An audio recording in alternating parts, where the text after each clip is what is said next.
Hi, I'm Tom, and welcome to my Autumn Equinox 2021 garden tour here in the hill country of South Central Texas. And we've had a very unusual year weather-wise. February was extremely cold, and a lot of plants were damaged. The summer has been fairly rainy, so the garden is quite lush. Lately, this month, we've had less rain.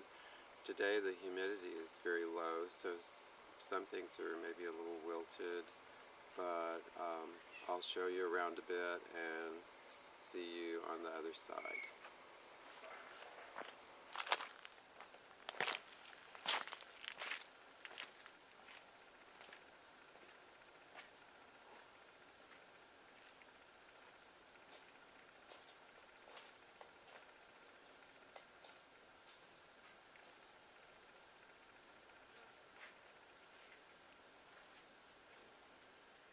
The plumbago here is in a large pot, which is hard to see because of all the foliage, but it was quite damaged by the February freeze, but it has recovered and hasn't really bloomed much in the summer until recently.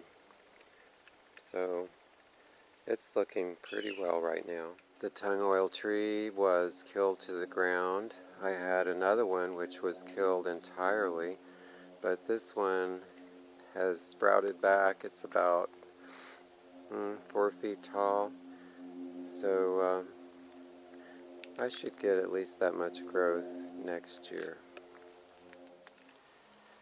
The bay laurel tree was killed to the ground, and you can see it has sprouted back from the roots, and these sprouts are at least 7 feet tall. This fern, one of my favorite ferns, is looking pretty good right now. I thought I'd lost it, but not so. This is a tropical fern, so it was very damaged by the freeze in this pot. Anything in a pot is less hardy because the roots are more exposed. But this is Hypolepis repens, the bramble fern, and very hard to find, but I would certainly recommend it if you like ferns. The golden eyes are starting to bloom. They're usually at their peak in early October, so these are just beginning. They're exceptionally tall this year, like I was saying. A lot of things are really lush because of the rain. And this is a native. It's a native hill country wildflower. They seed themselves quite abundantly, but they're easy to control. This vine on the archway here is from Southeast Asia. It's the air potato. This has become very invasive in Florida, but here there's not much chance of it going out of control like that. These are in pots. I've got one here and a pot on each side of the archway. And I take these into the greenhouse in the winter. Over here the Esperanza is flowering.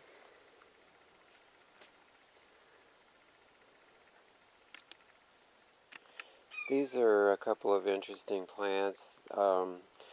They're typically called sedums, and they're more commonly grown in the north, but I've been experimenting with a couple of these. This is autumn fire, which is quite common as a variety, not particularly common here in this part of Texas, but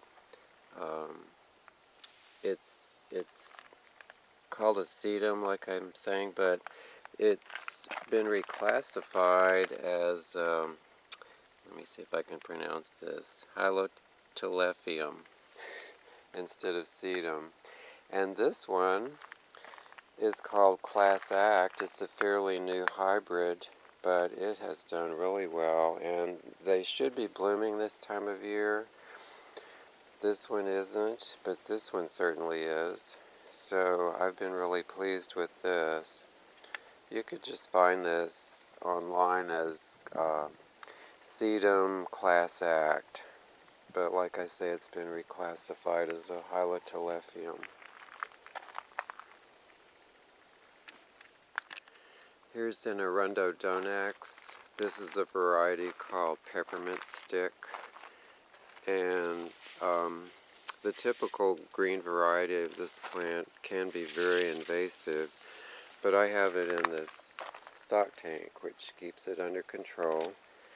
And I also have some obedient plant here, and I like to show why this is called obedient plant. You can take a flower and bend it, and it stays where you put it.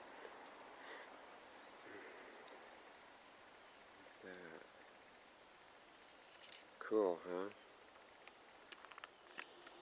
Here in the veggie garden area, this is Pintone long eggplant, which makes a very decorative vegetable. Here's one of the eggplants which is starting to grow. I can show you another one that was much larger that we've already eaten.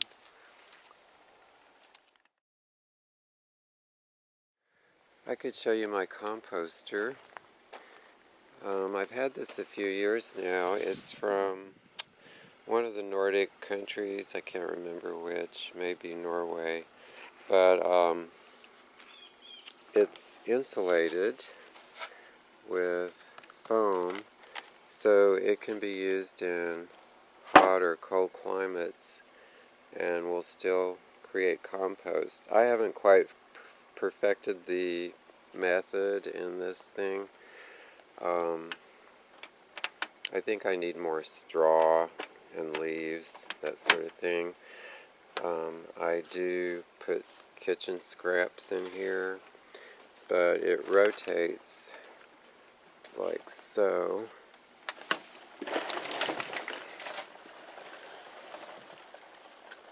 Oops, forgot to close the door. That doesn't help.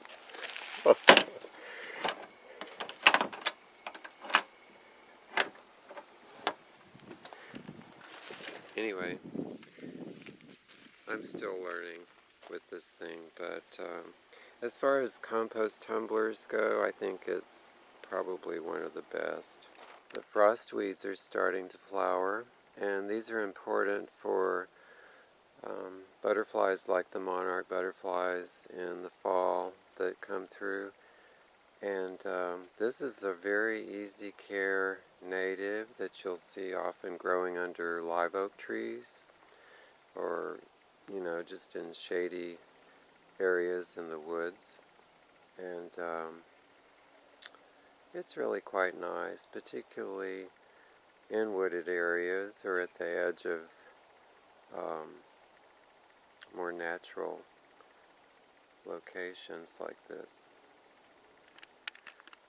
This area of terraces I've planted with okra, which is right in this area, and then I also have these Chinese wax gourds that I'm experimenting with.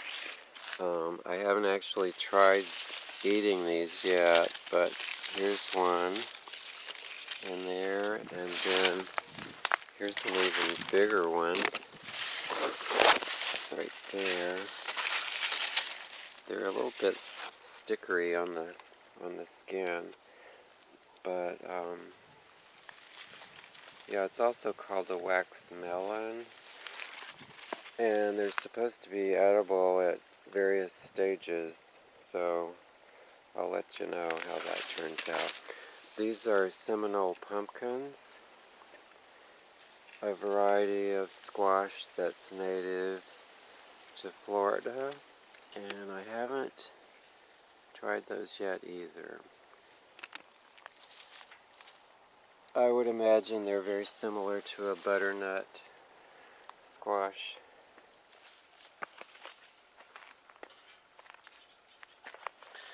So thanks for joining me. There's not a whole lot else to show you. It's kind of a jungle out here. Lots of greenery and growth from the summer, but not many flowers or fruits or vegetables at the moment. So I'll see you next time.